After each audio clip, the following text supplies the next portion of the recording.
I traced out their name in a number 2 pencil because any graphite left on my pottery, even if it's underneath glaze, will simply burn away in a kiln because kilns are extremely hot.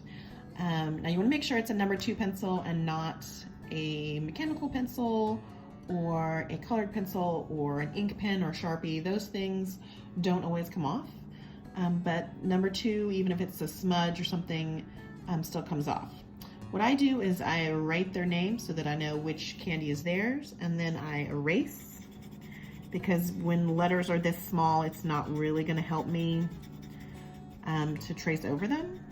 When I'm doing much larger letters, I just leave the pencil underneath, because in that case it does help to have lines to trace over.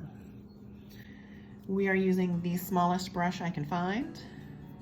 This is about a $2 brush from the Pottery store, and I think there's a little 40 right there. We are using Mako Pottery Glaze. It is food safe, and this color tuxedo is a black color. Black is really good for lettering because it is very pigmented and dark.